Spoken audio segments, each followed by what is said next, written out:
Good photographs don't happen by accident. They certainly don't appear like magic from behind the darkroom door. It takes a lot of hard work and commitment to get the kind of photos that make a yearbook special.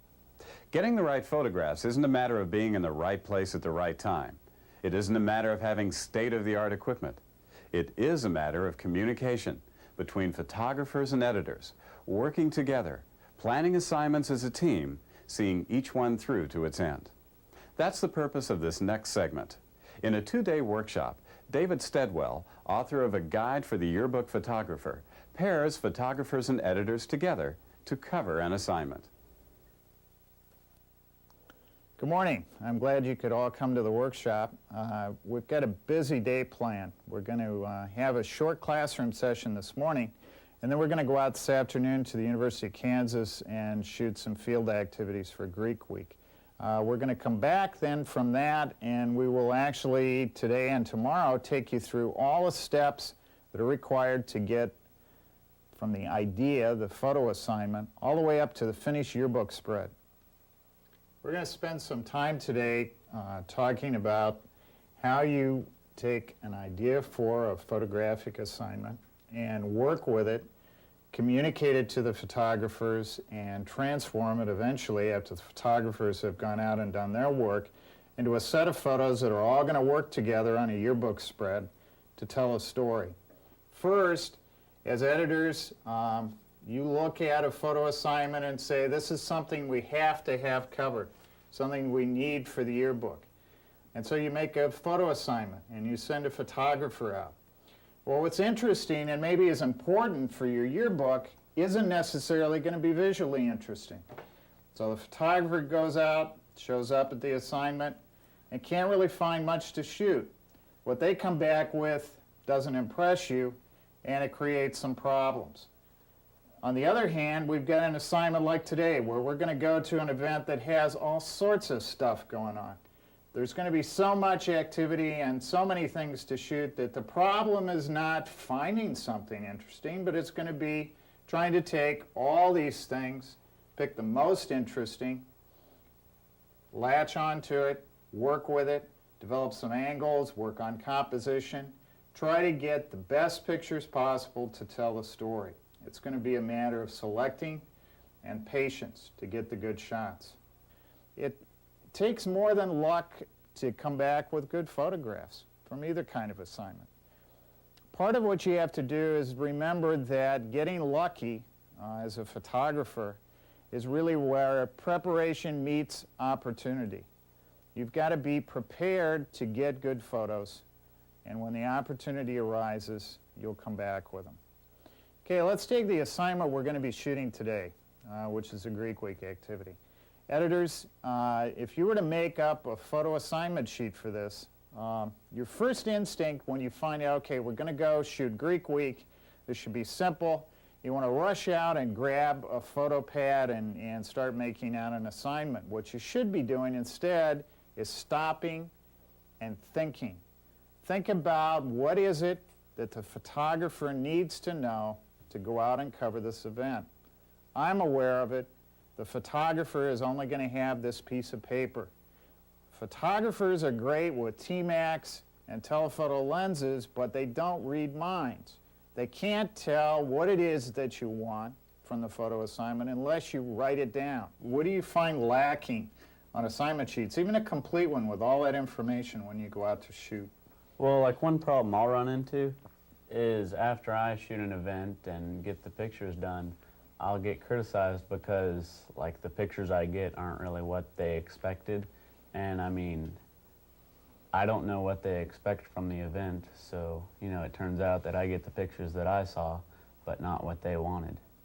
Okay, and I guess that's probably a pretty common problem. You have an assignment sheet and you've got a lot of basic information, but evidently something is still missing. What you want as an editor isn't necessarily what the photographer delivers. How can we solve that problem? Has anybody got an idea? Yeah, it would help if the editors tell us everything they knew when they make the assignment, because they don't always tell us everything. Well, it would be a good idea, though, also, if the photographers came back to us and asked us what they expect. I'd be glad to share the information with them. All of those are really good suggestions, and this kind of communication, and in some cases maybe miscommunication, getting an understanding of what kind of information you need and what kind of information you need to provide, I think is more important than you think in getting good photos once we go to put the spread together. One area that we hadn't talked about is research. Do any of you do any kind of research, photographers for example, before you go out and shoot something? Well, yeah, we do some research. We look at like past photos and see how they covered an event, and we don't want to like copy their photos or anything, just use them as a guide to give you some idea how they did it and maybe use some of their ideas. Okay, so you add research to a clear assignment. You add that to just plain old communication between editors and photographers about what's necessary for the yearbook spread, where the photos are going to appear. And you've got, I think, good solid preparation. Then we're ready to go out to the next part of the process. And that's the part that's really going to separate the photojournalists from those people who just go out there with cameras hung around their necks and people who come back with consistently good pictures. What we do and what we think about before we get to the assignment is often what determines whether or not we come back with the photographs that we want. Showing up, simply showing up at the assignment is not enough. We've got to do some thinking about what kinds of equipment do we want to take with us, what kind of film do we need. We've got to get our mental attitude in shape. Now, you've all had an opportunity to do some research to find out what kinds of things are involved with this event that we're going to be shooting today. And what I'd like to know, so that we can kind of get an idea here, is what kinds of decisions have you made about film and equipment, perhaps things that you're going to be looking for today? Well, I'd take a telephoto lens because I have a feeling we're probably going to be not right up in the action and there's probably going to be a crowd and we may have to get some close-ups, something like that. Okay, what other kinds of things? I'm going to be sure and bring like a wide angle, maybe a 24 millimeter, just for like on the tug of war, maybe to get right up close so that I can get the emotions of the crowd with the participants. You know, those are all good suggestions, but one thing we need to be sure is on our list is that we need to check to make sure that the camera is operating properly.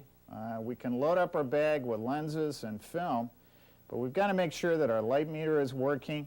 We've got to make sure that we have flash if we need it.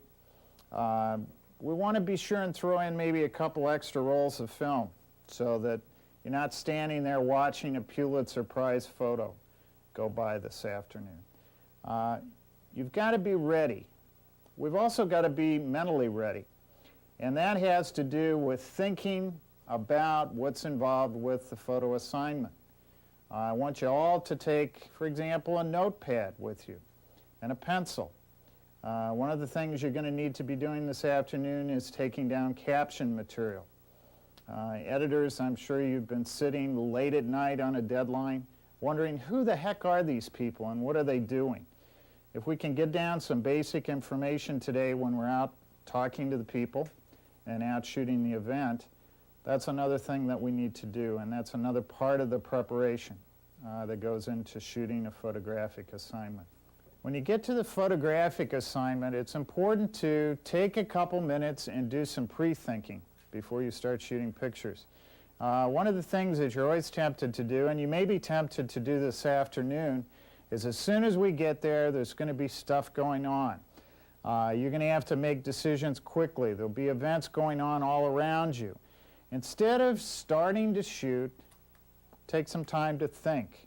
And some of the things that you should be thinking about are, first of all, what kinds of events are going to go on today. You've made a list and you did the research. Take some time to look at the difficult lighting that might be there. Walk around a little bit and look at the background. See if you can find a good clear background for shooting. Talk to people. A lot of times by talking to the people who are working with the event, you can find out some specific kinds of activities that might be good to shoot that you didn't know about. If you have a manual camera, preset it. Get ready to shoot pictures right away. Make sure that the film's loaded and that the ASA is set. Okay, when you're finally ready to begin shooting, don't hide in the shadows. What you need to do is pick up your camera and wade into the heart of the action. There's a simple prescription that I use, and that is look. Look around you, see what's going on. Think. Think about, is this the kind of picture that's going to make a good story? Is this the kind of picture that fulfills the assignment? Move. Move to whatever position is going to be best, most effective to take the picture that you're going to want. And finally, take the picture. So you're going to look, see the photo, think about what do I need to do to tell a story, move to the best position, and shoot the picture. Covering assignments is hard work. If you do it right, you should be moving all the time. You should be looking all the time, trying to see what's going on, trying to pick something that's going to be interesting, and then think about how can I move into position to get the best picture. Part of what you need to do is to be patient. A lot of us go out and we shoot assignments and we find interesting things to shoot, but we don't take the time that's necessary to wait for the best moment. A moment when all the storytelling elements come together and we can make a picture that's going to jump out of the page and grab the reader by the throat instead of just sitting there lifelessly and inviting people to pass over it and move on to the next page. When you finally push the shutter release, you're finally ready to take the picture, what you need to remember is that everything you've done up to that point is going to have more to do with how the finished prints are going to come out than anything you're going to be doing in the darkroom. So you get up there and you push that shutter release and you say, wow, you know, I've got this great photo. Should you stop? No. Keep looking for photos. Follow through is almost as important as finding the photo that you shot in the first place. If you found something that interesting, chances are there are going to be more interesting photos come out of that same situation. So you make your decisions, you take the picture, and you follow through. Okay, we're going to take a look at some different kinds of photos up here on the board that may give you some ideas of the kinds of photos you may want to be shooting this afternoon. It's kind of interesting that you can look at some very basic kinds of attributes that photos have, kinds of elements that are found in the photos, and they seem to apply to different kinds of assignments that you might be shooting. So I think there's some up here that are going to be particularly useful for what we're going to be doing today. The first thing I would ask you to do is try to use originality in your approach to your photographic assignments. Part of the problem today is that it's almost too easy to get good photos. You're standing out there with your camera and there's stuff going on all around you. It seems like every time you put the camera up to your eye, you could make a great photo. Yeah, you make good photos, but what's going to make that photograph, for example, of a tug of war, different than everybody else's photograph of a tug of war? It's that spark of originality. It's your thinking about the shot and what's a different approach to it that's going to make the difference. Here's some good examples up here where people have really taken very common kinds of content and approached them in a unique way. We've used lines, we've used patterns, and I would encourage you to do that today. Don't get so hung up in what the event is that you overlook some other things that may help communicate the event to the reader. Natural lines, patterns, the way the lighting is working for you. Look for those things as well. Look beyond the content. The second thing I would urge you to do is to lighten up a little when you're out there. A lot of times when we're out shooting an event, we get tired and we're pretty serious about what we're doing. We need to take the time to look for humorous things that are going on. Look for the light side. It's not always a hard news coverage kind of situation. Look for feature photos. look for something that makes people laugh. The other thing I would tell you to do is to look for pictures that communicate information. Try to get in your viewfinder some elements, as we have in these two real nice dorm room kinds of photos. All these elements that are in here help communicate and tell us something about the people. All of those elements work.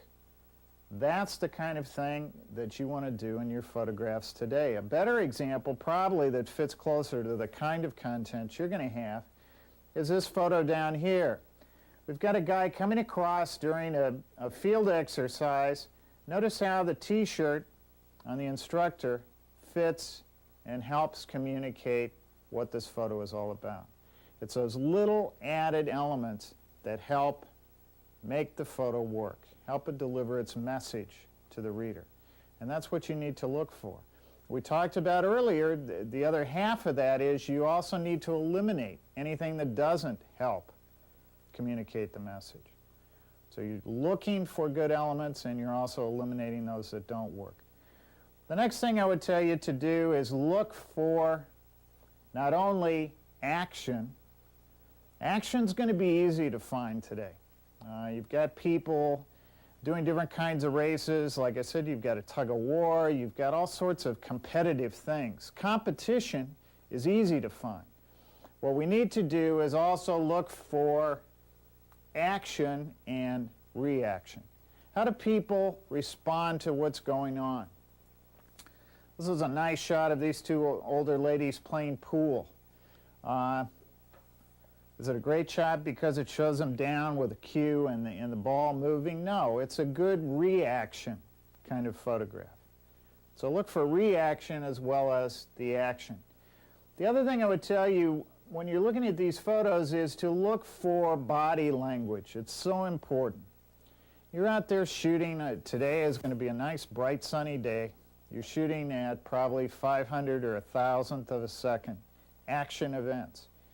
When you stop that motion, remember, it can sit lifelessly on the page unless the expression and the body language communicate action.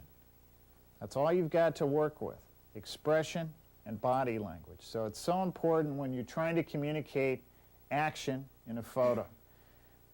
Look for the reaction as well. Look for and get in a position to get reaction.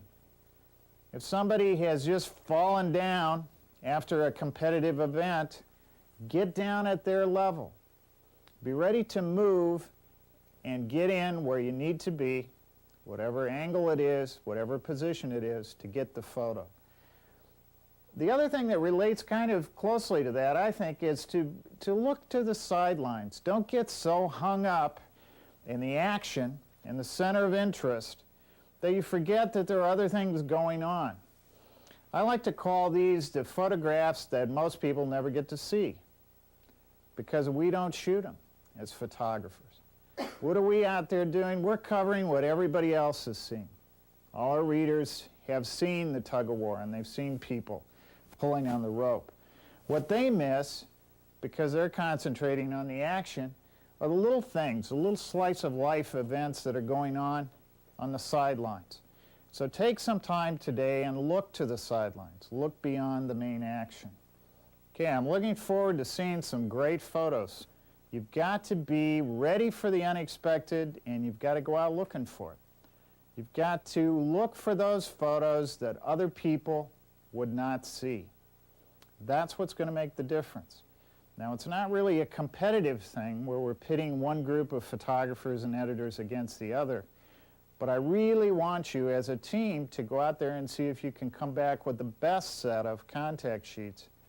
What we're going to do today is give you kind of a rare opportunity to work together on an assignment.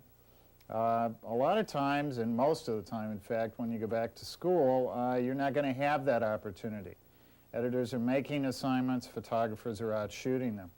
But today, we're going to give photographers, you're going to get an opportunity to see what kinds of things editors are looking for. and a photograph. And they're going to be standing right beside you and looking at the event as it unfolds and talking about the pictures they see.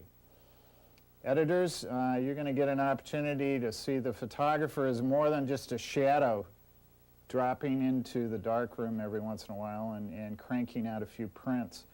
You're going to get to see what they go through to try to cover a photographic assignment, to try to bring you the prints that you're going to work with on the yearbook spread.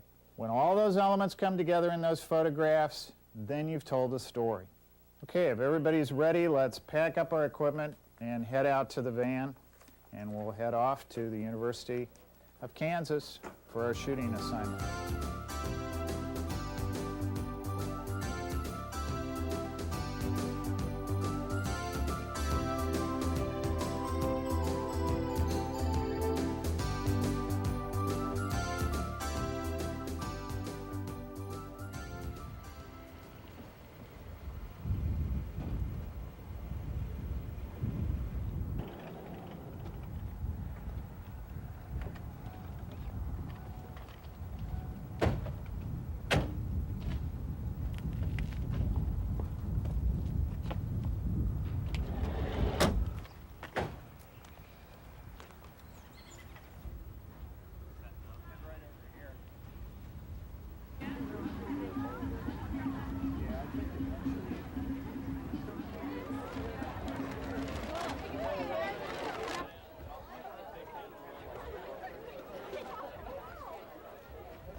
I was real pleased with the way the afternoon went.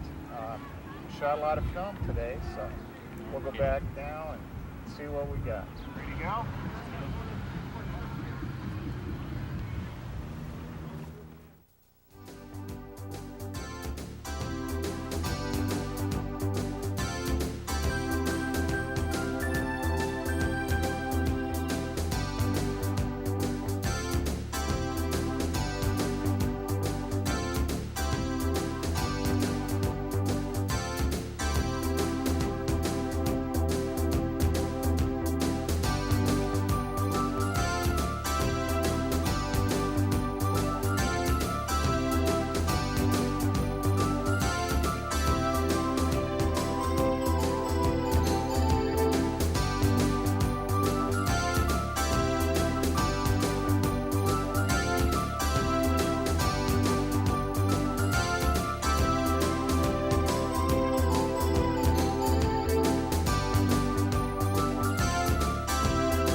People have really been busy this morning. You've got a lot of prints made. We started out with a lot of rolls of film. We probably have 14, 15 rolls of film represented here. And we made contact sheets.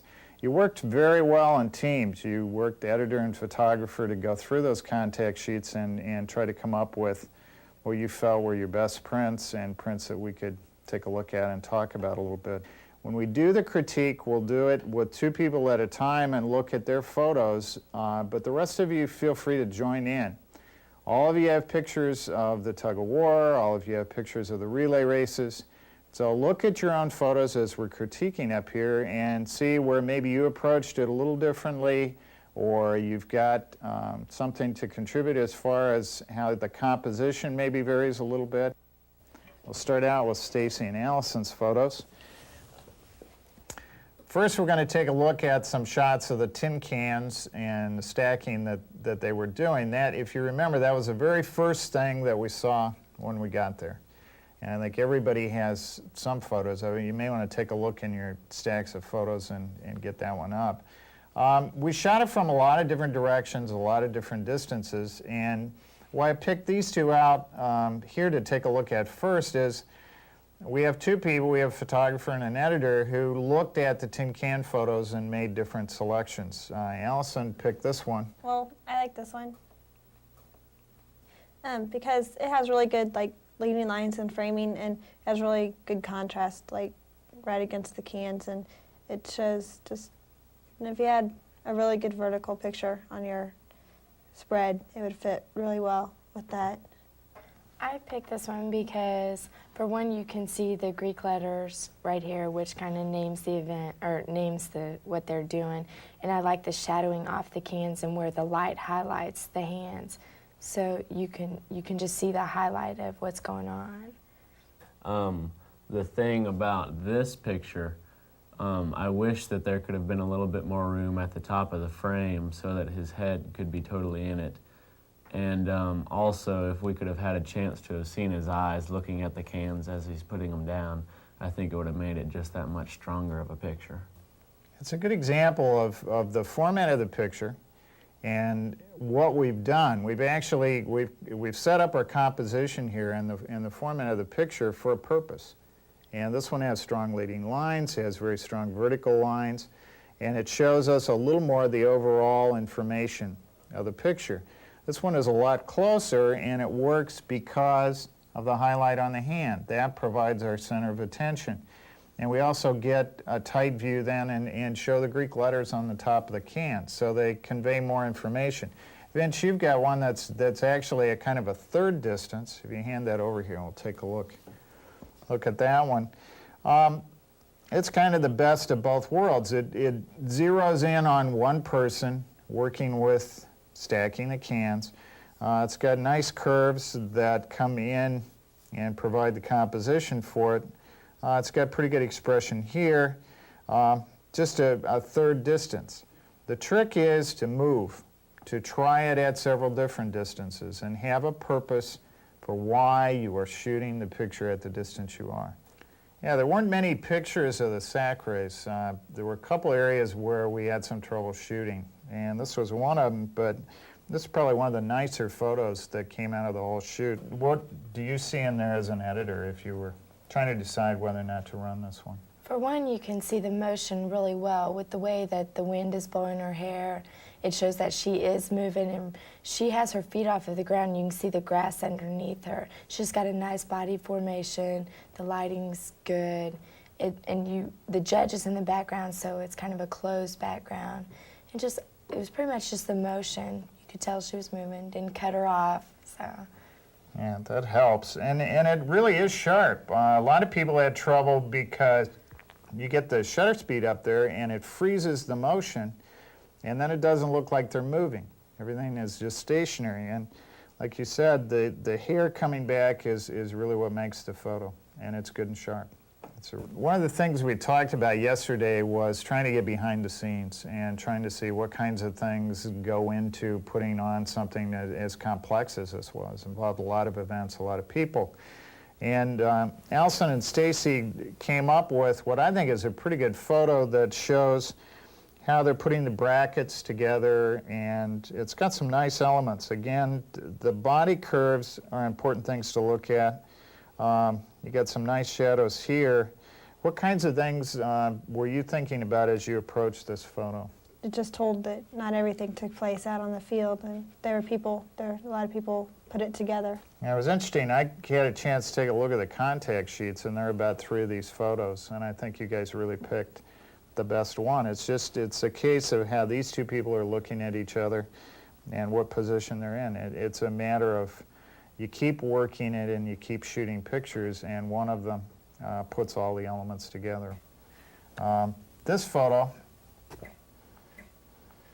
I watched Allison out there shooting. It was kind of interesting to watch her shooting the field events, and she kept moving and changing her position. What were some of the problems you ran into trying to shoot these? The bat spin was really hard because you never knew what these people were going to do. I mean, when you're doing the bat spin, you get really dizzy, and it was just, and they were from where I was on this picture, they were pretty far away, and it was kind of hard to tell what they were going to do next. It's a nice photo. If we were going to run it, what would we probably do, Stacey? We would want to crop it about right here to get enough background, but not too much background. And then you might crop it just a little bit down at the bottom. But the side's got a nice border. Yeah. And we don't want to lose the shadows and some of the other nice elements. We had a lot of different photographs of this can stacking thing, and it wasn't a real action kind of sequence, but this one kind of caught my eye. What attracted you to it on your contact sheet? The tongue sticking out shows a lot of concentration of what she's doing, and then the arm kind of leads into the cans, so it focuses on what she's doing, and then the curves of her arm and leg also kind of lead into the cans. So there's a lot of center points and points that are really important. It's a good example of where you have several photos that are all basically alike, and it comes down to the little things. Maybe it's the tongue sticking out, which shows more concentration. So it's something to look for as you're shooting the picture, some element that's going to communicate the story a little more clearly. Also, it's something to look for on the contact sheet when you're trying to edit down and figure out which photos to use. Yeah, these are all shots from the sidelines, and that's one of the things that we suggested you need to go after. You need to look beyond the action and need to pick up what these people are doing. What do you like about this one, Kristen? That one shows a lot of excitement, and I think that was had a wider shot. Yeah, there was quite a few other people in the crowd, but those were the ones that needed to be focused on the most and were really important and really stood out. So it's a good example, really, of how you can take a wider shot and cut a piece of it when you go to print and actually crop down and find a second photo within the larger photo. One of the areas that we were shooting was this leapfrog contest. I think all of you had some photos of that. This group probably did the best in terms of coming up with 2 really, I think, outstanding shots. One a close-up, one a little further away. The close-up photo does a really nice job of getting the expression, I think. Then we backed up a little further, and we got a different kind of shot. What led you to pick, if you were trying to pick them for a yearbook spread, one picture over the other? Okay, this one, the expression on his face is really good, but it cuts off his legs, and you only get a little bit. You don't get the overall picture. This one, it shows expression, and it shows the overall picture, and kind of gives you an idea of what's going on, and it doesn't amputate any limbs. This one, too, if you look at the body language, we talked about body language and how that really sells a photo and gives it some visual impact. The legs, the hair blowing a little bit, everything is perfect in terms of all the elements coming together to get across that idea of action, a dynamic kind of photo. In addition to the composition and the other kinds of things we were talking about earlier, Jason ran into some technical problems. He shot several of these photos of the leapfrog, and what did you discover when you looked at the contact sheet? Well, on this one, I was off farther, and if you look at the focus, it's a whole lot sharper. On this one, I'm a whole lot closer, and to get it in focus, you really have to nail it if you want a real sharp picture. And sharpness, too, is a product of the depth of field. And the closer you get to the subject, the more difficult it is to get everything in focus. So sometimes backing up on an action sequence where stuff is really moving different distances from the camera, it may be a little easier to get it sharp by backing up a little instead of moving in quite so close. Okay, the last photo we're going to take a look at from this group is the dreaded egg joust, which is where everybody was in there. It's a tight circle, tightly packed group of people. People are on other people's shoulders. You're trying to shoot up. That created a problem a lot of times with backlighting because you're shooting up into the sun. People were bumping into you. The action was fast. It was difficult. This shot gives us a pretty good overall view of the event. I know some of the rest of you had other kinds of photos. Somebody want to pull one of those and we'll take a look at it. Okay. This is a little tighter shot. What do you think when you look at these two, if you were trying to make a decision to use one or not? Well, I think it's two different perceptions of the same event. I'd probably tend to go more with the vertical one because it's more intense, and you can see that the girl on the right is actually going for the other girl. Okay, let's take a look. You had one too, Allison. Just hand it down here, and this gives us a second alternative, and that's very close. That's where you have two people actually battling it out, and you're down to the expression. So again, when you're trying to edit down, it's difficult. You're constantly doing battle with how much of the photo do I need to show the content, the overall story, and to what point can I zero in and get true visual impact where I'm down to just a really small element of the story. How much information needs to be there? And if you're working with a yearbook spread where you have more photos to work with, it becomes less critical to tell the whole story in every single photo. Photo we talked about earlier was this front view of the racing with the mattresses, and we had talked about that almost every single group shot it head on, and Vince, you shot it from more of a side view. Why did you end up doing that? Well, originally I did start out shooting it in the front, but really didn't end up with anything too special, so I came back towards the finish line in the hopes of maybe I had seen a couple of groups that in the very last few seconds of the race would fall, and I was hoping to get a shot of that, but it ended up in one of the very last races that these people were like neck and neck, and I just basically got lucky in being in the right place to be able to get that shot. The other thing I really like about this photo, we talked earlier about zeroing in on one particular person doing something. We've got a number of tug-of-war shots we're going to look at that are a single person. This is really one of the few photos out of the whole, all those contact sheets that really shows the two teams competing, because the whole thing was competition. And here we actually have two teams competing. There's also a nice angle in the composition. almost forms a triangle if you take it this way. And it travels nicely down here. You've also got each one of these contributes to the center of interest. So all of these work together to get across the message. So it makes her a very, very strong visual package that actually is pretty much an overall view. It has two teams competing rather than just zeroing in on one, but a very effective photo. Another example of that kind of thing is the sequence that's of the tug of war, and they're all horizontal photos. And the element that is the same is the rope that goes across. And it's a good example. Let me get you to hold this, Vince. And you look at this photo, which is just a second later, and what's the difference that you see and that you saw when you selected this photo? Okay. The expression on the girl's face just changed. Okay, one thing to note also is that this one, the rope is a lot lower. And so that gives you a lot better composition. It actually begins to act as a frame. This one over here, it almost becomes distracting because it's running through some of the faces, cuts across some of the expression. We're going to put these two down and let's take a look at the next one really out of the series. And here we have the rope moving up, but the difference here is the cheering crowd.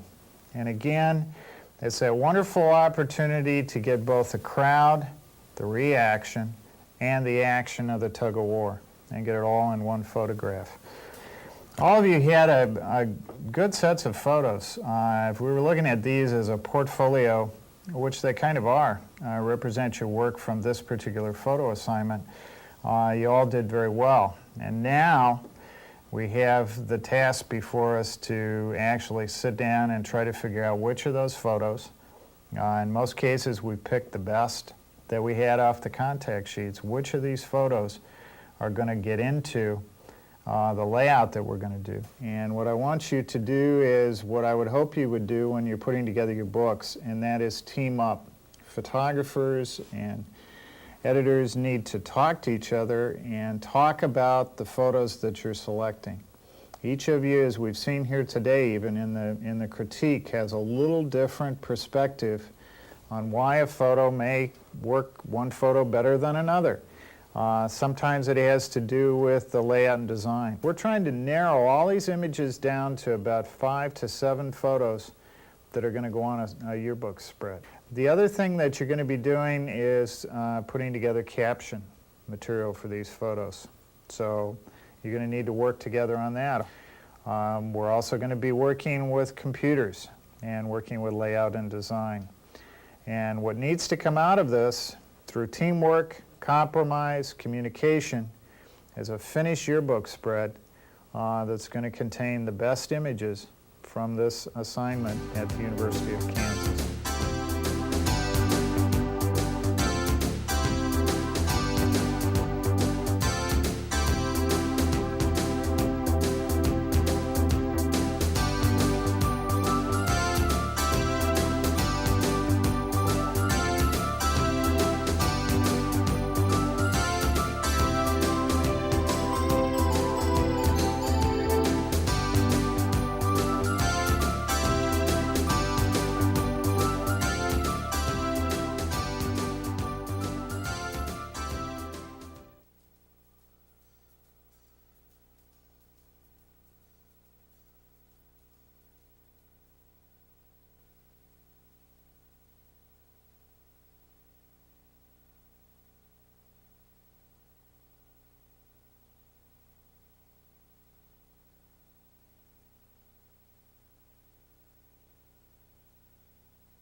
An effective yearbook owes its success to several factors.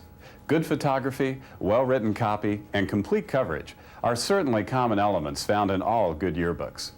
However, unless these components can be properly packaged, even the best work can go unnoticed. That's why the design of a yearbook is so important. If the photos and copy are presented in a dull, unattractive fashion, then readers may never give more than a passing glance to the layout. On the other hand, if the design of the spread is so overwhelming that it distracts from the actual content, then readers probably will never fully appreciate the coverage.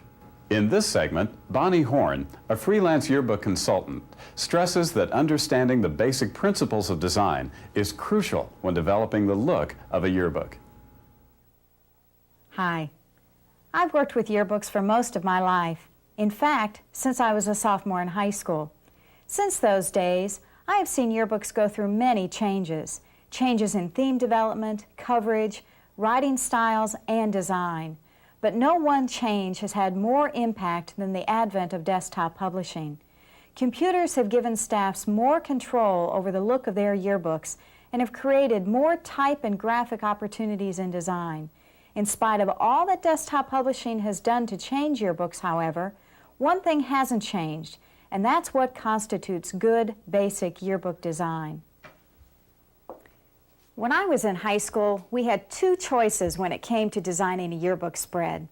Did we want to stick with the mainstream and use 4 columns for each spread, or did we want to be radical and take the new 6-column approach? Sounds silly to say that those were our only choices then, especially in light of what yearbooks are doing today.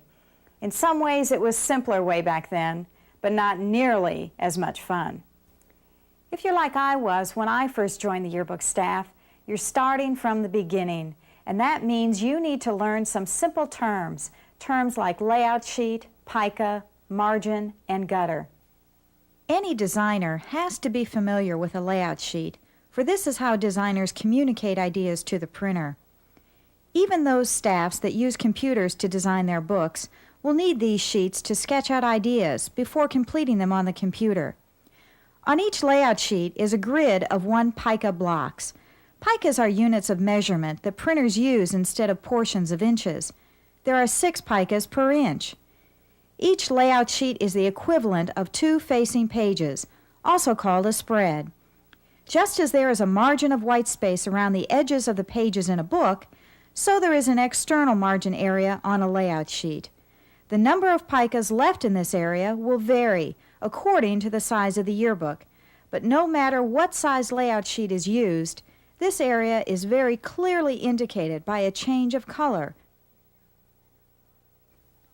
The area down the center of the spread is called the gutter margin. It is this margin that separates the 2 facing pages. For a unified look, it is best to keep this margin as narrow as possible, which is why your layout sheets have only 2 picas for the gutter margin. The last term you need to know for now is columns. No longer are schools locked into using only 4 or 6 column formats like I was, although the 6-column format is still popular. Today, schools are using all sorts of column formats to give their books contemporary looks. To help you out, there are 2 different column formats indicated on the layout sheets, 6-column and 8-column. Those are fine to use, but don't let that hinder your creativity. Staffs today are using everything from 6 columns to 12 columns, and even odd-numbered column formats like 7 or 9. How I wish we'd thought of that when I was in high school. Column design is not new. Publications have been using column formats for years, because using columns has several advantages. 1, it makes it easier to place elements on the spread because all elements must be aligned in columns. 2, it makes the spread more readable because it unifies the content presentation. And 3, it gives the publication, whether it is a magazine, newspaper, or yearbook, more consistency.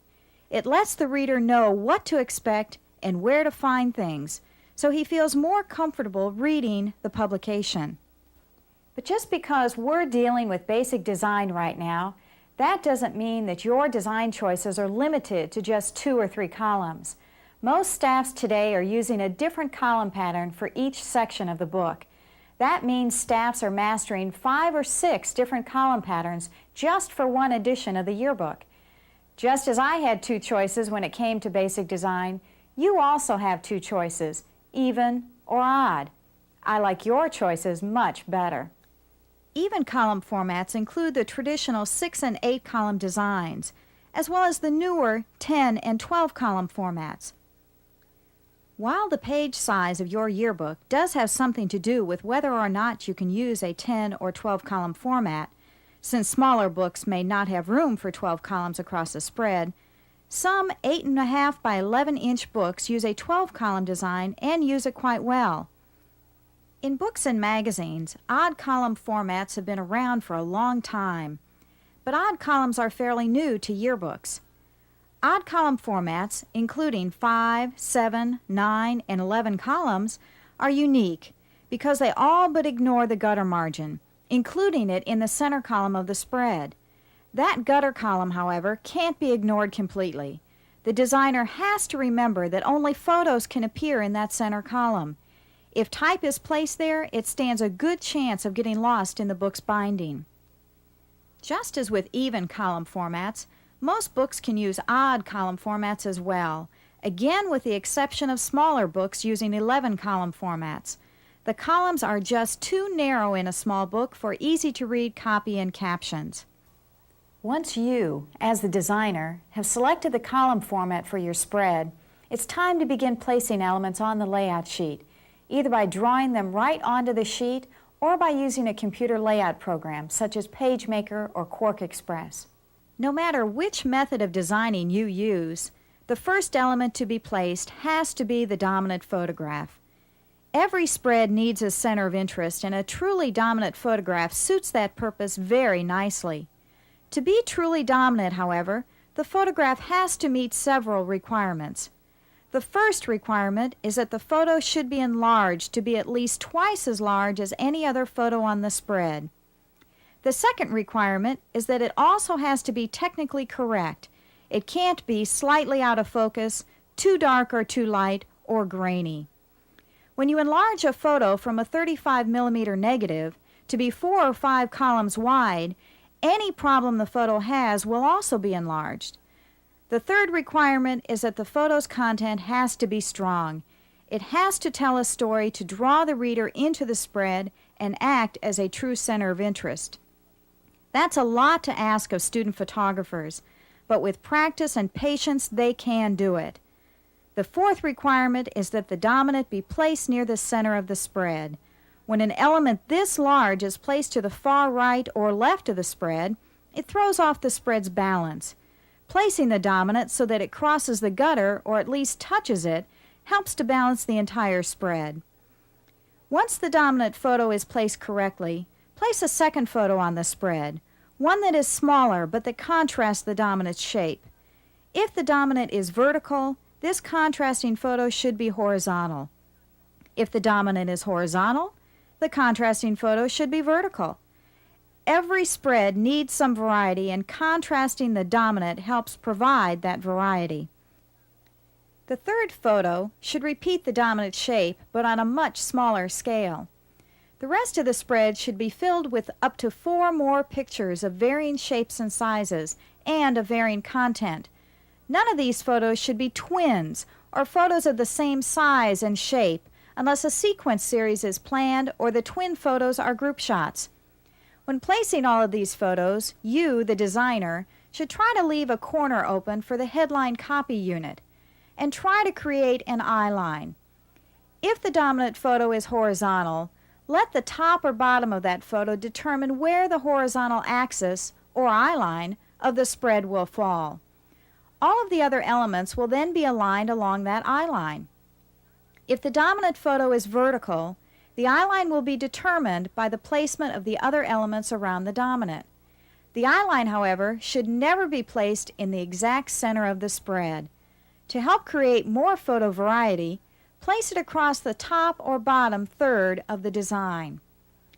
Occasionally, more variety in picture size can be achieved by bleeding photographs off the page. Bleeding means breaking an external margin with a photo, and is most often done with the dominant photograph that bleeds off the top, bottom, or side of the spread. Some guidelines to follow if you are considering bleeding a photo are 1.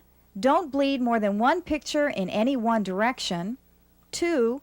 Don't bleed small photos or group shots because too much material can be lost in the trim area. And 3. Don't just break the margin, but bleed the photo all the way off of the page. Either adhere to the margin or clearly break it. With all the photos in position, it's time to place the headline and copy unit. Notice that I called this a unit because the headline and copy block on each spread should always appear together. It is the headline's job to attract attention to get the reader to read the story below it. But if the copy block is not below it, the reader probably won't read it.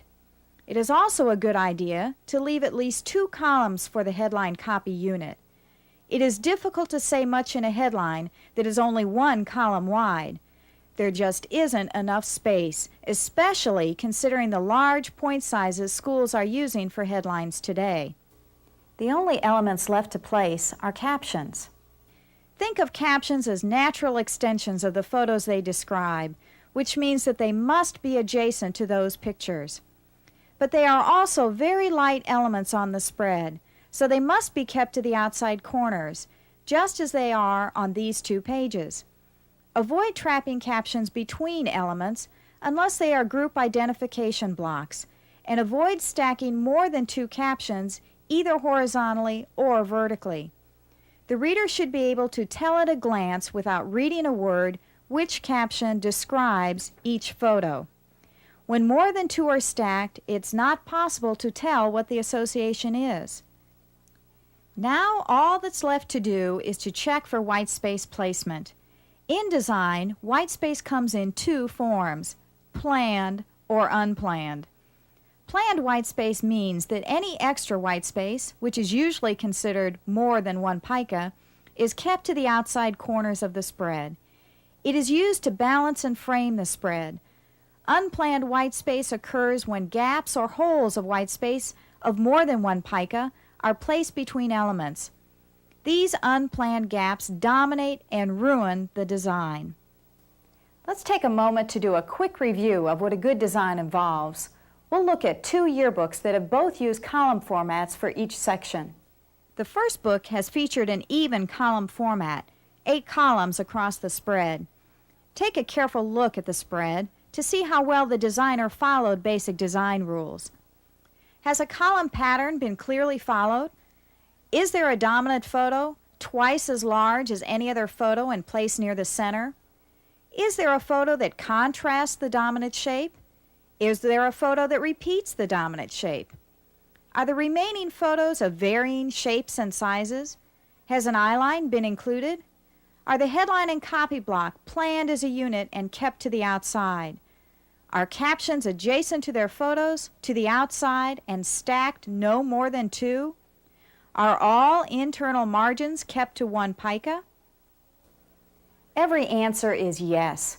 This designer clearly knew what good design involves. Let's check the next spread, this time one that used an odd column format of 7 columns, which means special considerations had to be taken into account aside from all the basic rules. Is the odd column format clearly discernible? Since this is an odd column format, has the center column been taken up by a photo or photos, and only photos, with no type placed there? Is the photo that crosses the gutter placed carefully so that no faces or crucial action are lost in the gutter? Have all the other basic design rules been followed? You bet. This is excellent work. Now you know that good design is not limiting, but can be done creatively in many column formats. For a spread to work visually, however, the photos selected for that spread have to be cropped correctly to enhance their storytelling ability and to complement the design, assuming, of course, that all photos selected are of the best technical quality. First, avoid poor photographic techniques like centering the image by cropping too much from either side. Leave room for the action in a photo to be completed in the reader's mind. To help you do this, you can apply the rule of thirds. Imagine a tic-tac-toe board on top of a photo. The center of interest should fall on one of the lines, with the most interesting area landing on one of the intersections. Second, even if a photo is technically perfect, don't use it if it's obviously posed. Seldom can a posed picture tell the story the way a photo that captured the event as it happened can tell it, especially in emotional scenes like homecoming or prom crownings. Third, when cropping around people, avoid playing doctor by amputating limbs, giving lobotomies, or doing nose jobs in the gutter. It's good to get in close to capture the drama of emotion, but don't get in so close that the photo's content suffers. Fourth, let the direction of the photo determine its shape on the layout. A basketball player jumping for a layup will look peculiar without legs if he is cropped into a horizontal format. Fifth, watch those backgrounds. Don't let light poles, flags, trees, or any other props appear as if they are sprouting out of the featured person's head. Backgrounds should be kept simple and should enhance the center of interest, not detract from it. A final word about shooting and cropping group shots. A group photo's sole purpose is to record who was in the club or on the team. They are inherently boring, but they help to record the year. The best way to handle them, then, is to put everyone in straight rows with every face visible, with all hats, helmets, instruments, and sports equipment removed. Lighting is important, so watch for shadows on faces, especially if the shot is taken outdoors. When cropping group shots, crop tightly, at the waists of those in the front row and just above the heads of those in the back row. Some schools try to be clever with group shots. They place the choir in a treble clef, or they arrange the seniors to form the numbers of their graduating year. The problem is that it is impossible to name people arranged in such patterns, and that defeats the whole purpose for including the group shot in the first place. We've covered the basics of design and cropping, and that's enough for any school to know to produce an excellent yearbook. But that is just the first step to understanding how a good yearbook can entertain as well as inform through its appearance. Experienced designers know that a book's format can communicate the story of the year as well as the tone and the atmosphere. In other words, there's more to design, much, much more.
It is said that rules are made to be broken, and design principles are no different. That's the wonderful thing about design. It isn't static. It's always changing, reflecting the times in which we live. But breaking the rules just for the sake of breaking them is not what experienced designers suggest. Instead, designers deviate from the basics to achieve a specific purpose or effect. Going beyond the basics is the subject of this section by Bonnie Horn. In it, she discusses when it is appropriate to experiment with the rules and how it can enhance the look of a yearbook. In basic design, you learned the fundamentals of planning yearbook spreads. If you're like most student designers, however, once you've mastered the basics, you then want to experiment to try out some of those ideas you've seen in magazines or other yearbooks. In short, you want to break some of those rules, to go beyond the basics. That's what advanced design is, breaking a few rules to create variety in your yearbook. The key, however, to breaking a few of those rules and making it work is having a purpose for breaking them. One of the first rules you learned in basic design was to follow a column pattern and to keep column widths consistent on a spread. Not a bad rule, but occasionally the designer might want to surprise the reader. In the 1980s, after looking at magazines and other publications, yearbook staffs realized that not all column widths had to be consistent. The plus column format was born. Plus columns, also called scholars' margins, have actually been used in textbooks for a long time, but they didn't make the transition to yearbooks until the mid-'80s. Plus column formats are very similar to 6-column and 8-column designs, but rather than having all 6 or 8 columns of even width, in a plus format, 2 of the columns will be roughly half the width of the other 4 or 6 columns on the spread. These columns are designed to be accent columns on the spread, columns that feature a pulled quote, a portion of the headline, a caption, or even a small photo or portion of a larger one. Columns of the main story should not appear in these narrow columns because story column widths should all be the same width to create a unified look for the story. Since they were introduced to yearbooks, plus columns have undergone several important changes. One, staff designers realized that the columns didn't always have to be kept to the outer 2 columns on the spread. They could float, appearing in the middle of a page or even next to the gutter. 2, designers also realized that the number of plus columns didn't have to stay at 2, so 4 columns with the single plus column layouts were born. Or in other words, layouts of 5 columns with 4 columns of equal width and 1 plus column. Of course, that led to other combinations, like 5 columns with a single plus and 7 columns with a plus. 3, designers also realized that to be true accent columns, these plus columns didn't always have to be full of material. From this idea, drop columns evolved. Drop column formats are formats that use a single plus column, but the column stays largely empty. Design purists often mistakenly think of these columns as trapped white space, but when white space is planned and other elements are placed to balance the spread around the white space, the space is not trapped, but rather used to draw attention to the copy, the headline, or even the dominant photograph. The key to using a secondary or smaller element to bridge the drop column, forming a link from one side of the spread to the other. This can be done easily with large initial letters, pulled quotes, or even small photos and captions. The plus column formats we've been discussing have all been narrow, but plus columns can also be very wide, usually twice as wide as a normal column on the spread. This format has been called the Big Plus format and has become very popular with books that use sidebar features. They also work very well in club sections, where many group shots have to be included, and sports sections that require a team photo and a scoreboard. The latest design trend, however, is the use of grids. Grids have been used by professional designers for decades, but they have recently caught on with yearbook designers too, largely because of the use of computers and because of the additional variety they can bring to a spread. Grids work on the same principle of even column design, only instead of having up to 12 columns per spread, like books have been using, a grid pattern consists of up to 28 very narrow columns on a spread.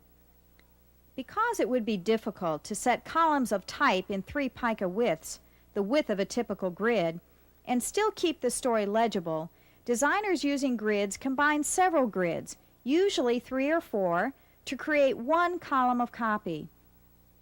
The same method is used for caption treatment, with usually 2 or 3 grids combined to create a consistent caption width. At first glance, grid spreads look a lot like column formats, but notice where pictures align on the spread. There is much more variety in picture placement created when using a grid pattern. Admittedly, grids are easier to follow when a computer is used to set the grid format, but a grid pattern can still be planned using traditional layout sheets, just as other multi-column formats are planned. All of these formats can be used anywhere in the yearbook, but for some sections there are special design considerations. Usually the first section to be designed, and I think the most fun section, is the theme. This includes everything from the cover and end sheets to the opening, dividers, and closing. The reason why this section is the most fun is that these spreads require impact, drama, and breaking the rules. It is also the section that will have the most color, if color is to be used. The key to designing a strong theme section is to begin thinking visually as soon as the theme phrase is selected. Does the phrase bring any graphics to mind immediately? How can type or artwork help to present the theme idea? A good theme idea is presented both verbally and visually, beginning on the front cover, continuing on to the front end sheet, the title page, and into the opening section. The design is powerful, featuring fewer but larger photos than those that appear elsewhere in the book. The theme graphics and type that were introduced on the cover are picked up in the opening section, and they reappear in the closing section. Dividers, too, incorporate some of the theme graphics, but look different from the opening section. That's because divider spreads serve a different purpose, so they should also have a slightly different look. All of these spreads, however, have to work together visually to present the theme concept through the format, photos, type, color, and graphic effects used. The people section presents a unique set of problems. Spread after spread of nothing but portraits can get very boring, believe me. The solution is to leave enough space on each spread to include some feature material, such as a headline story unit, a feature photo that complements the story, and a complete caption for the photo. If portraits have been tightly paneled in solid rectangles with names to the outside, leaving this extra space shouldn't be a problem. By keeping portraits to a reasonable size and eliminating the extra white space between rows or portraits, you'll end up with quite a bit of extra space for feature material. Group shots usually appear in several sections, but primarily in the club section. To me, they are a necessary evil, not as interesting as candids, but ones that do help sell yearbooks and record the people of the year. There are several ways to use group shots on spreads, however, without letting them take over the spread.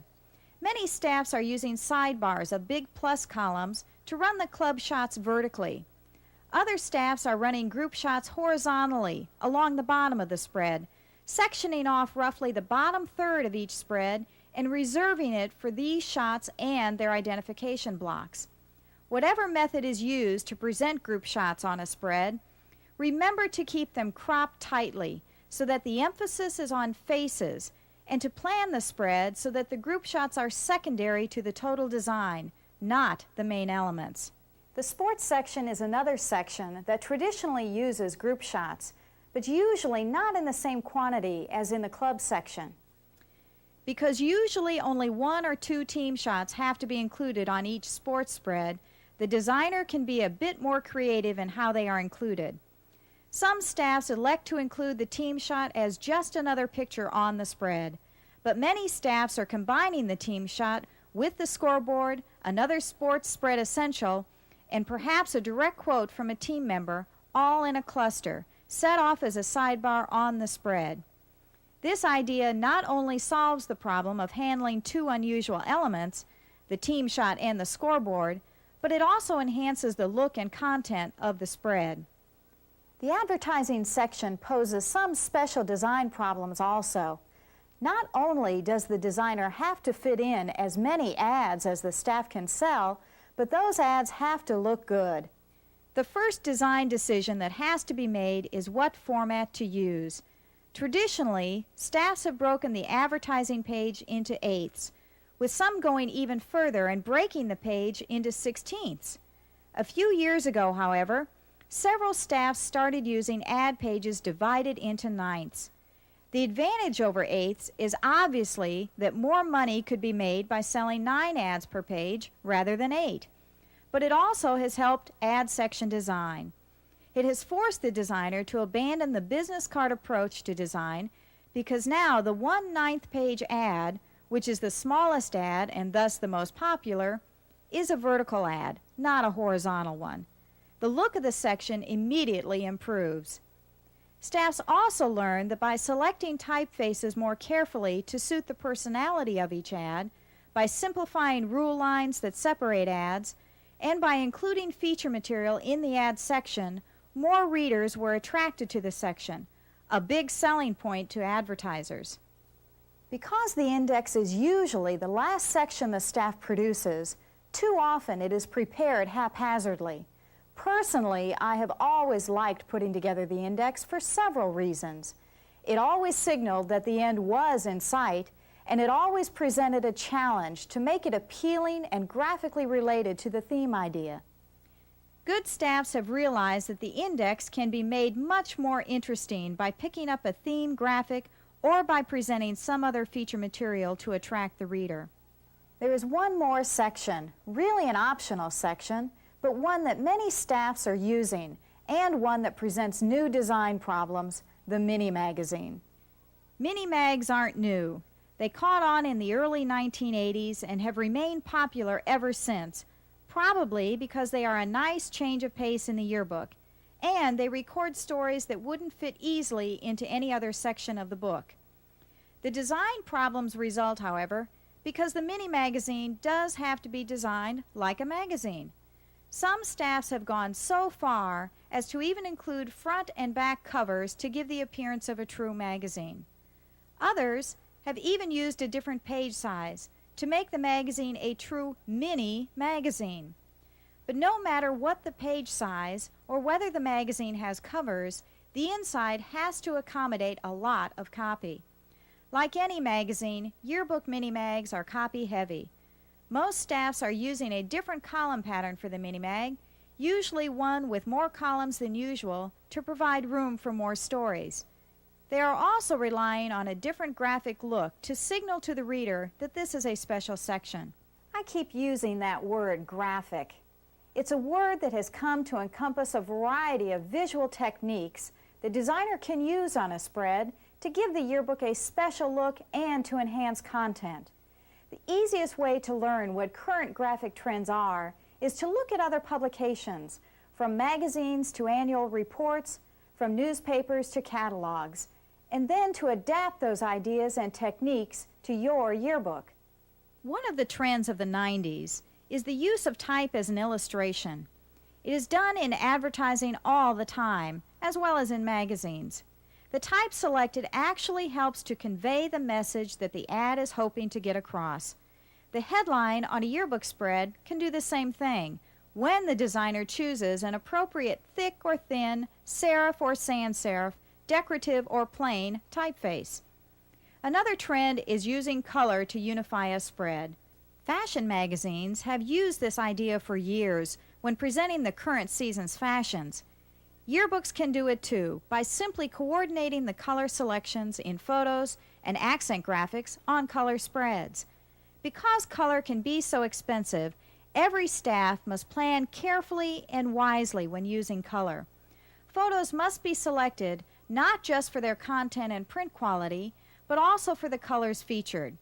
Staffs must try to have the photos on a color spread complement each other rather than clash with each other. 4-color or natural color in photographs is the most expensive form of color simply because it is made up of 4-color applications, or actually press runs.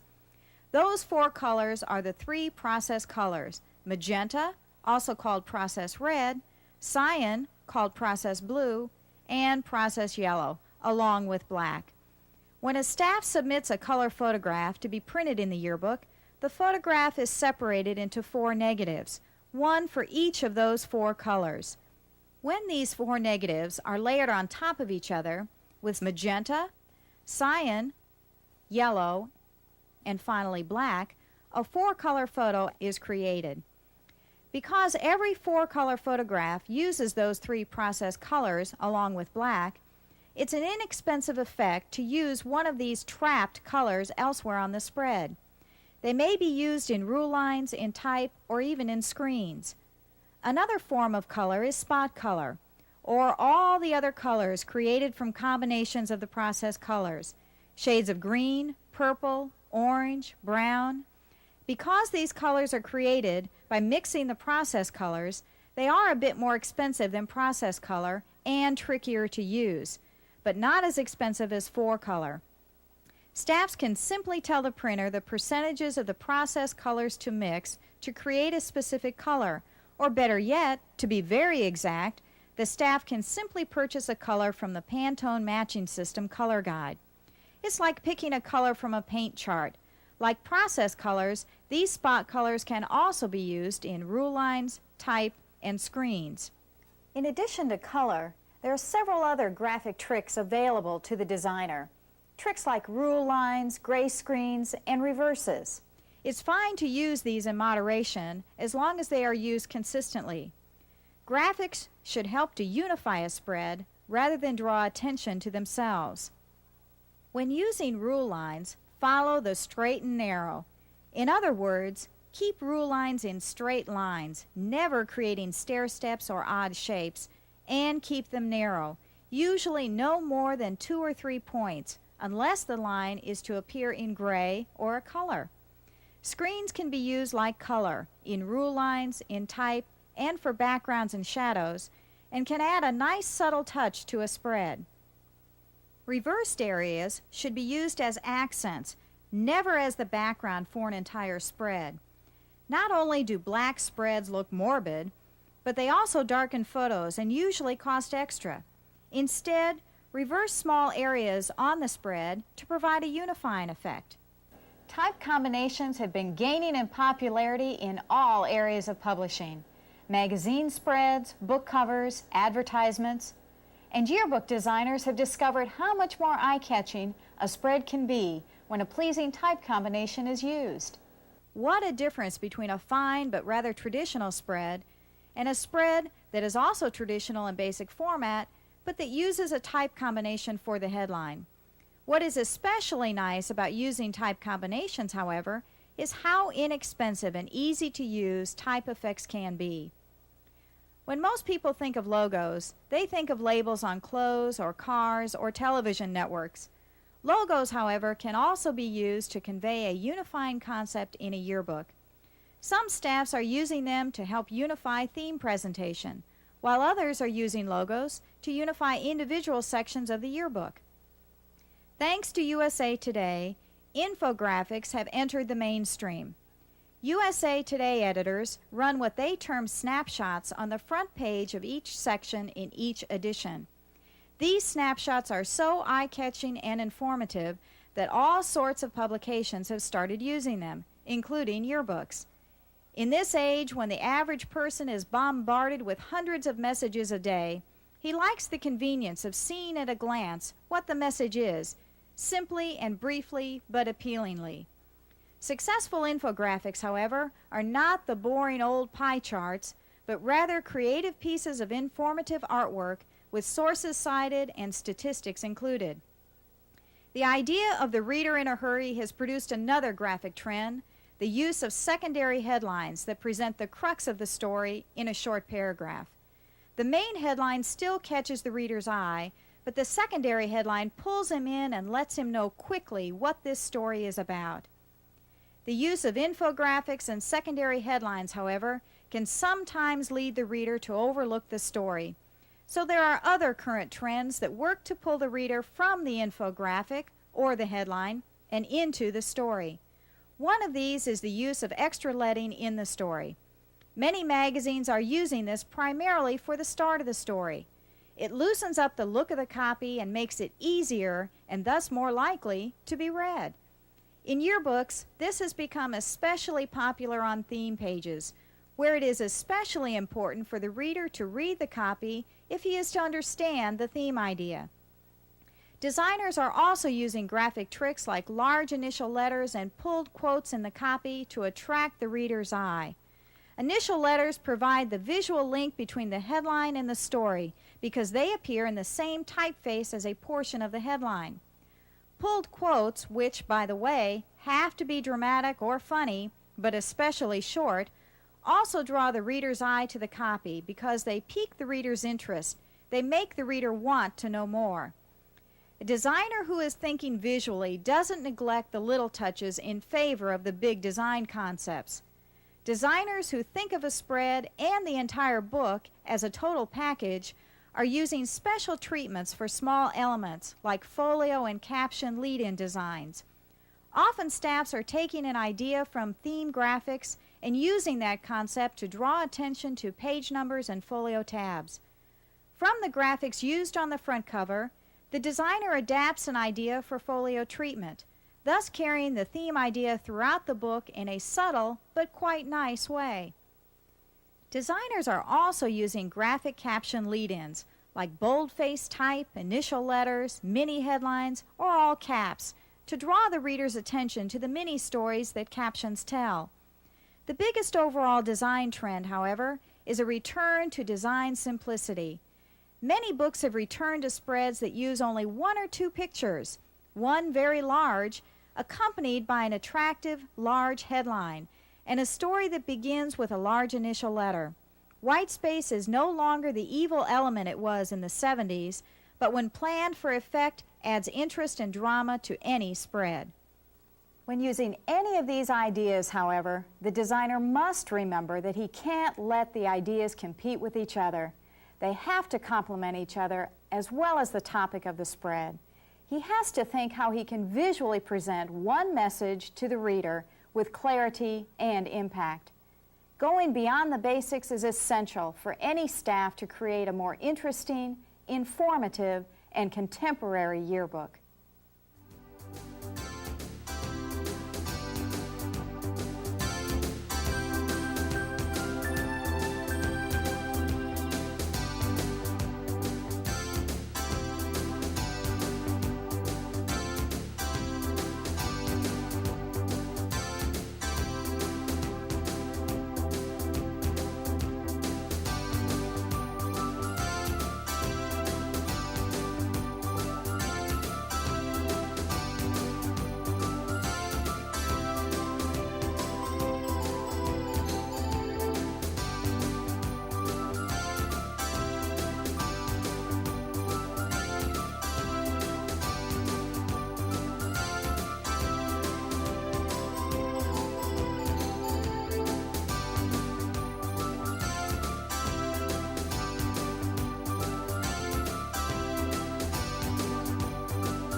Very few of us are so creative that ideas for design occur to us out of thin air. Most of us, whether or not we are aware of it, are influenced by those things we see every day. The way color and type are used in TV commercials, billboards, magazines, even greeting cards can provide us with an almost endless supply of ideas. However, the trick to recognizing these ideas is to look beyond the way the logo, graphic effect, or typeface is used to see the yearbook headline or sidebar these designs might inspire. In this segment, Bonnie Horn shows viewers how the work of professionals can and does influence yearbook design, giving them a fresh, today-looking appearance. Once you've become an experienced designer, how you view the world around you changes. You begin noticing typefaces on menus, graphic effects used in print ads, colors used on magazine covers, and even logos that appear on clothing hang tags. In short, you begin to think visually. Visual thinking is something that experienced designers do as second nature. Whenever the challenge of designing a spread or section presents itself, the experienced designer thinks of the 2 or 20 pages as a total package, one that uses all elements to convey one message to the reader. This isn't easy to do. It means using those elements to inform as well as entertain the reader, along with spotting and adapting new trends to make the message as appealing and contemporary as possible. But how does the designer do that? Where does he begin? The local shopping mall is a great place to hang out with friends, but it can also be a great source for some of the latest design and graphic ideas. All of those stores loaded with merchandise are also loaded with ideas that a visual thinker can spot and adapt to yearbook design and coverage. Just as department stores offer a variety of goods, they can also be a terrific source for design ideas. Cruise the junior department and look at the hang tags for Esprit and Guess. Notice the shapes and colors and types the designers of those tags chose to use. Couldn't those colors and types be used in your yearbook? Perhaps as logos, or even to highlight initial letters in the index. Speaking of color, make a stop at the cosmetics counter. No, not for a new look for yourself, but for some ideas for a design makeover. Cosmetics companies spend fortunes on packaging and point-of-sale brochures, as well as on determining what colors are currently popular. Why not borrow some of those ideas? Sports stores can offer ideas too. Look at the logos developed for professional sports teams and at the label designs used for brand names like Champion. Couldn't something similar be used in a scoreboard or as a logo on a sports spread? When you care enough to send the very best message to your reader, why not look for spread background ideas or end sheet ideas in the local greeting card shop? Many yearbooks have used ideas borrowed from greeting cards for cover ideas and from wrapping paper for the graphic treatment on the yearbook's end sheet. Even television can be a source for ideas, especially those commercials you usually find annoying. Think of how Nike and Reebok competed for your attention during the Summer Olympics, and how Coke and Pepsi have contributed to changes in type use, slogans, and color. You just gotta have it, right? Also consider prime time TV shows. The title graphics used for every show, whether it's Beverly Hills 90210 or 60 Minutes, can be a source for headline ideas, both graphically and literally. And don't forget those MTV graphics. MTV, like no other TV channel, has changed the look of TV productions, promotions, and advertisements. Don't just stick to the small screen, however. The next time you see a movie, whether it's at the theater or in your living room with a rented video, take note of the posters in the lobby or the cover of the video box to see what and how typefaces have been used. As you munch on your popcorn or M&Ms, notice the film's credits with a designer's eye. Determine how well the title designer presented the idea of the movie visually through the typefaces selected.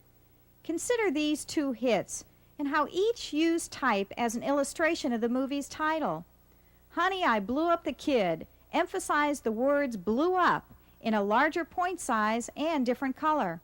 A League of Their Own, the movie about the Women's Professional Baseball League of the 40s and 50s, used a typeface reminiscent of the type used on the baseball jerseys of the time. Don't forget to look in my favorite place, the bookstore. Notice the type and colors used on book jackets as well as the titles themselves. Couldn't the scarlet letter be a headline for a spread on grading or report cards? And Crime and Punishment might headline a story on the results of breaking curfew or getting too many speeding tickets. Don't forget to check out the magazine rack also. Look for design ideas like sidebars and special features in Premiere, which consistently uses sidebars like their For Your Information feature, and special headline treatments for their main stories, whether they are about movies or people. Take a look at Elle to see the magazine's interesting headline and caption treatment, two techniques that would work well with a grid pattern.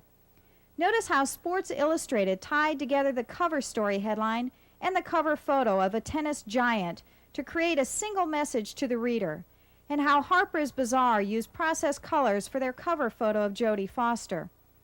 Look at Entertainment Weekly or Mirabella for examples of neoclassic design that could be easily adapted for a theme spread.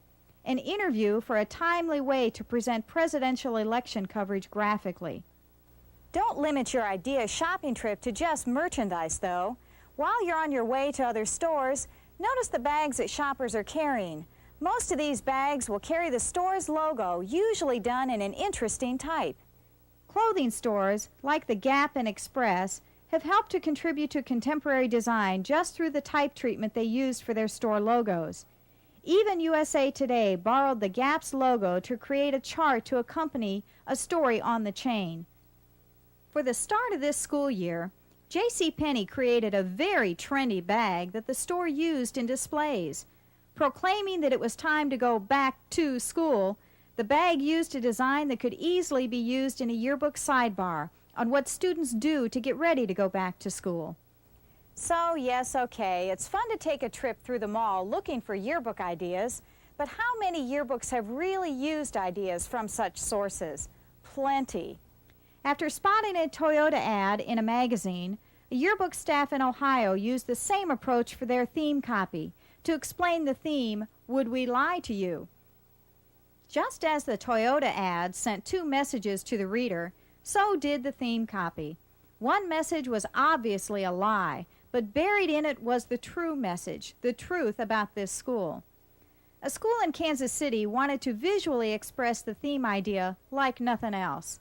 So for the theme phrase and contents, they used a combination of typefaces that were nothing like each other, a technique similar to a contemporary type approach used in magazines and ads, like the Pepsi ads and even the movie title logo for Mo Money. A Florida school used a technique for their sports section headlines that was also used by Premiere and Movie Line magazines.